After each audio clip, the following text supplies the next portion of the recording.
Ladies and gentlemen, welcome back to the channel. Welcome back to another video.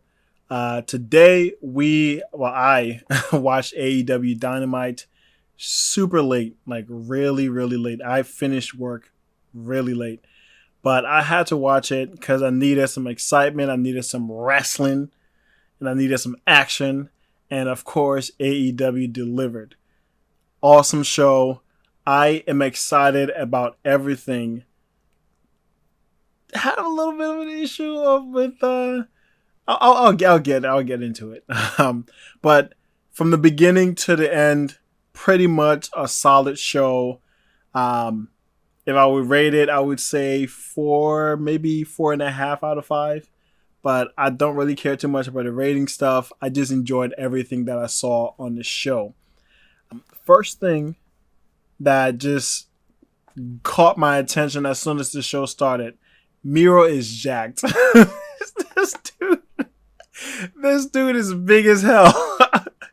Oh my gosh! Soon as he walked out, it was like, damn, this dude is jacked.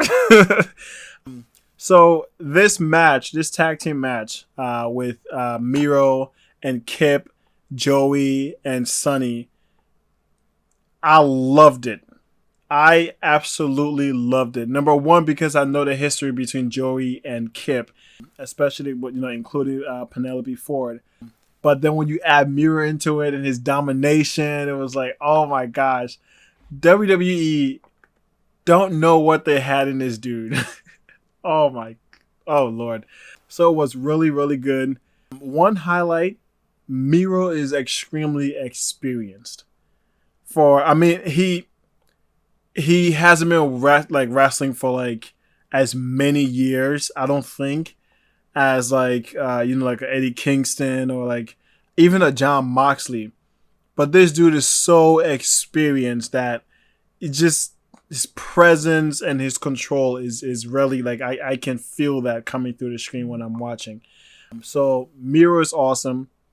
The accolade is now the game over. And he's like, it's game over instead of like Rusev Crush. So that's awesome. His debut was awesome. I'm really looking forward to see more of this duo with Kip and Miro. They have like really excellent chemistry, which really surprised me. So I'm looking forward to that. Eddie Kingston, right after this, came face to face with John Moxley. The goosebumps. Oh my gosh. I was so excited I started sweating. It's not even that hot. So I was looking forward to the match. The match definitely delivered, but we'll get to that in the main event segment. Hangman versus Evil Uno with Kenny Omega on chemistry. This show has a real problem. Well, I have a problem with it. Let's say that. With just too much excitement to the point where I'm sweating. Like I had like a full on shirt on, okay? And I had to take it off because I was sweating so much. Obviously now I have like a little, thing on here, just YouTube. But yeah, this just amazing. Hangman versus Evil Uno was an amazing match. Really fun match. They have great chemistry. Hangman Adam Page is extremely strong. And of course, he picked up the win here. But I don't know. Kenny. What's going on with Kenny Omega? Like, he's like, I'm a singles competitor. But he's doing chemistry for Hangman's matches now? And I don't know. It's like, I see these two like coming to head and that becoming like a rivalry. But it's still early stages, so I'm just going to enjoy what's going on and let's see what happens. So the Jacksons, they're, can I say this on YouTube? They're buttholes. Let's just say they're buttholes. Poor Tony Schiavone's cell phone. That's terrible. Why would you do that to the man's phone? I mean, of course he kept bringing up FTR. Like, why? They obviously don't want to talk about FTR. Why do you keep talking about FTR? But that's just the journalism, I guess. But he just kept poking, poking at Matt Jackson. He took the phone and just smashed it against the wall, and then just gave him like a couple of money to replace it. There you go. Go ahead and replace it. So, oh my gosh! As Judge Lynn Tola, if those who watch Divorce Court would say, that's like the stupid tax. You're breaking a man's phone and then giving him money to replace it. Just keep your money and just control yourself, man. But looking forward to see how they develop as far as the Jacksons are concerned.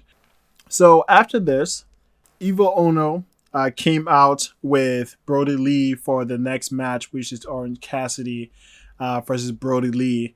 And Evil Ono was still selling the buckshot lariat. I love that. I love that level of consistency. It's just really, really good. Like he shouldn't be okay after he just got hit with a finisher. And he's like, come on, you know? So love that. Absolutely adore it. Brody Lee. Every time I see this dude, I just get so excited. Like, oh my gosh. It's really good that I don't sweat a lot. Otherwise, my entire chair will be soaking wet from watching this show. Oh my Lord. Like everything. I'll just be like, oh, I swear.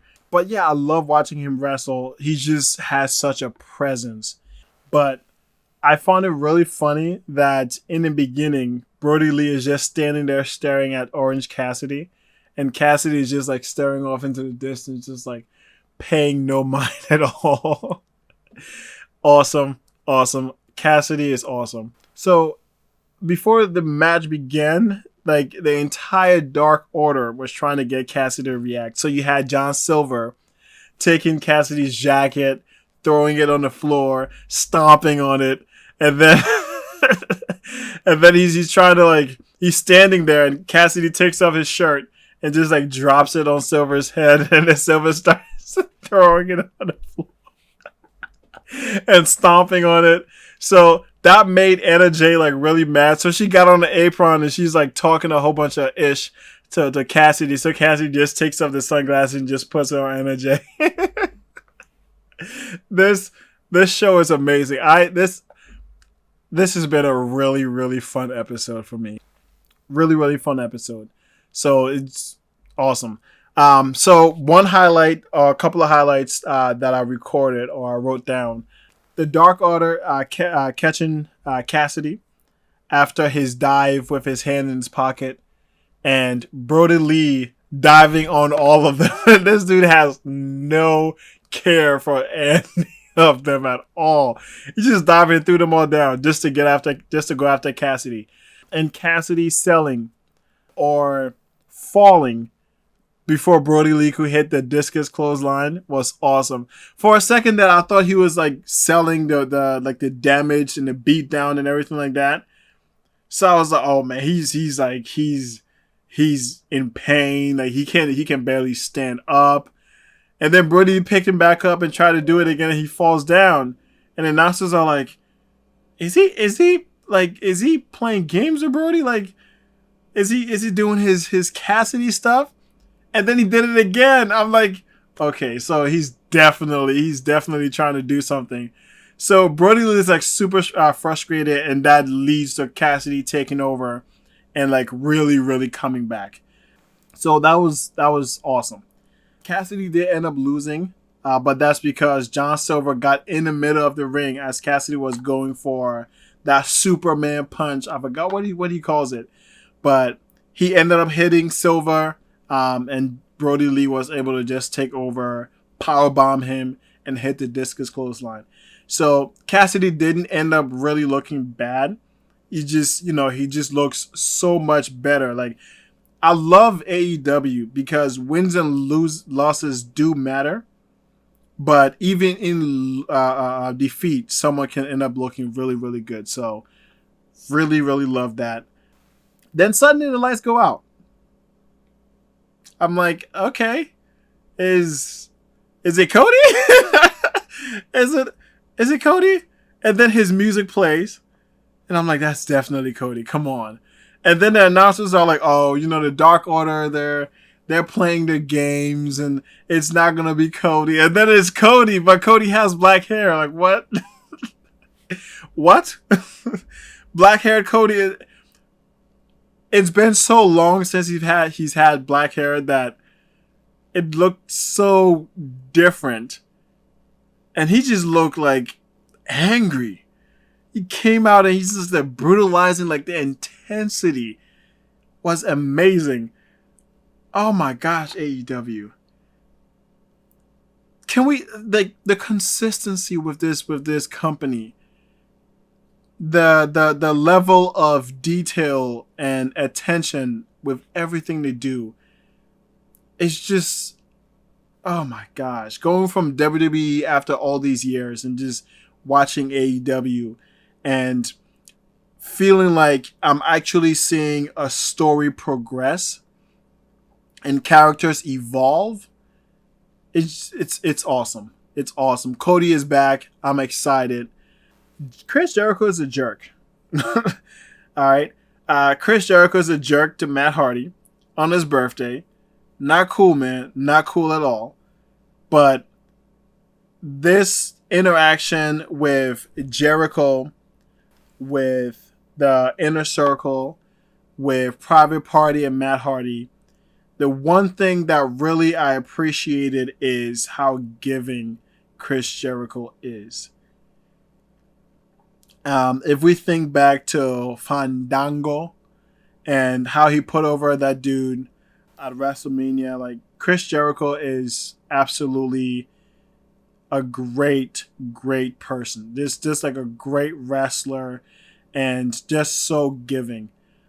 I like the promo with Cassidy, and just I like the promo with Private Party. I liked it. I think they definitely need more time to be more confident on the mic, but they're still young. They're younger than me, so I can actually say that now. Oh my gosh, I'm old. But yeah, they're like and working with Chris Jericho is going to help them develop a lot.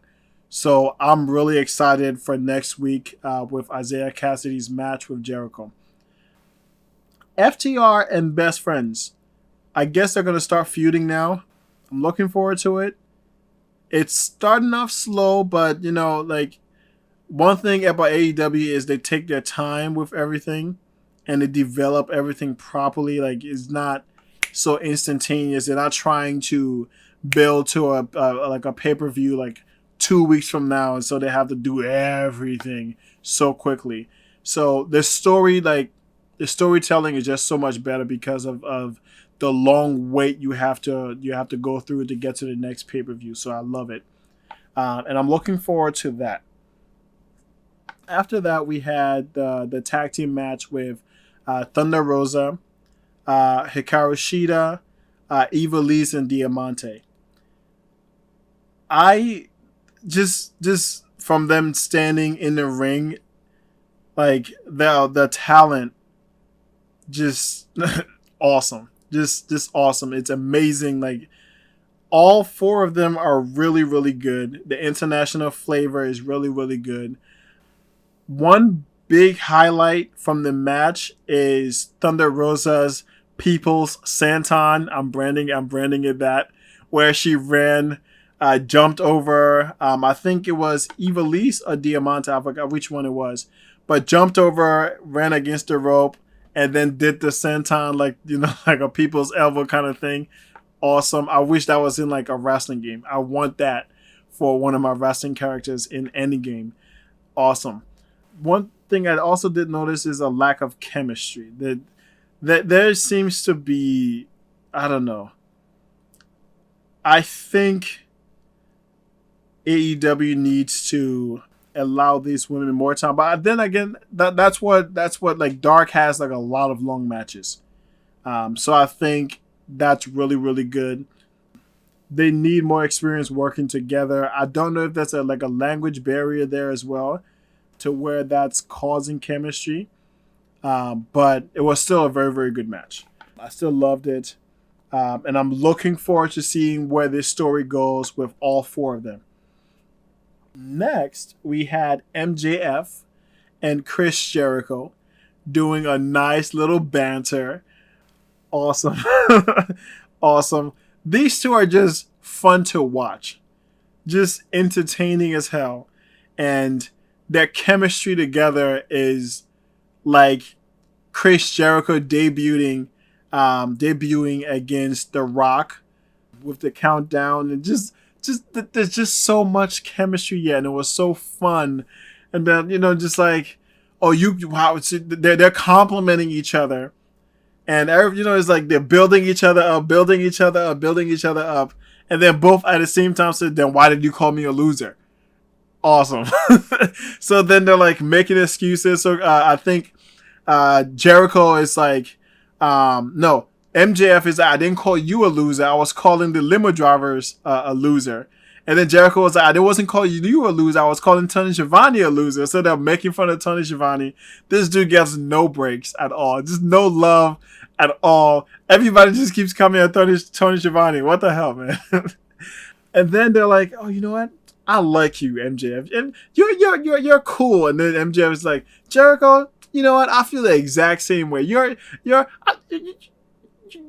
cool. I like you. And then they both look at I forgot what's the name. Oh my gosh, the lady. Oh my gosh, the interviewer. But they both look at her and they're like, "Well, thanks for the time." Just both walked off on opposite directions. Just awesome. Right before the main event, just nice little chuckle to get into this hard ass hitting main event. Eddie Kingston, Jon Moxley. Oh my gosh. These dudes are just, one thing I appreciate about Eddie Kingston and the way he wrestles, like everything is done with a purpose. And he's very in control of oh my gosh, just, I really appreciate watching a professional wrestler, someone who has experience, because you just notice how everything is they're so poised. Their selling is just so on point.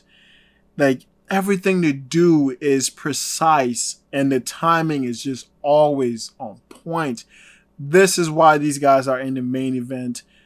Oh my gosh. So fun match. One bit of commentary because I did watch using the Fight app, and JR was like, is everybody having like a birthday today? Like, is it everybody's birthday today? And I think, what's his name? Excalibur was like, well, yeah, a lot of people have birthdays in September. So JR was like, well, I guess January was a very busy month then. Oh my gosh, Fight app is awesome. Eddie Kingston is a phenomenal seller. The match was awesome. And to end it off, we had a nice main event angle with the Lucha Bros attacking Jon Moxley. We had Will Hobbs get in there. So I was like, yo, this dude, I love Will Hobbs. Then you had Taz and Ricky Starks and Darby Allin. Like, oh my gosh, AEW is just love it. I'm looking forward to it. I love the fact that Will Hobbs is being included. I want to see more of him. I love the fact that the Lucha Bros are now in some type of a storyline with Jon Moxley, the world champion, getting them more exposure because I want to see more of them. I think they should be a little bit higher up as well. So I'm really looking forward to next week. AEW just consistently is just an excellent product to watch. Just fun, just enjoyable wrestling at its best. Because when you're watching wrestling, it's all about just having a good time. And so I just appreciate AEW for what they do. I look forward to seeing next week. And hopefully I can keep this consistent where I'm doing like a reaction review kind of thing. after watching Dynamite, depending on how my schedule is. I still have to work like a full-time job, where some nights I may just work like 12 hours, maybe 16 hours as well, depending on how busy things get. But I appreciate everybody that continue to watch the videos. I appreciate everybody that subscribed to the channel. Definitely recommend subscribing.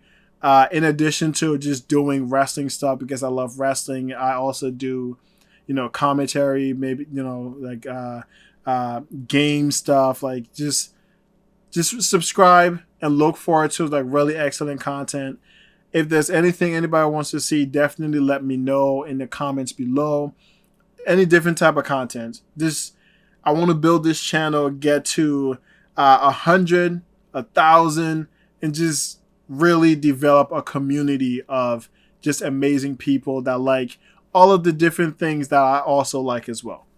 So thank you for watching. Have an awesome night, awesome day, awesome morning, depending on when you're watching this video. And subscribe and like the video. Deuces.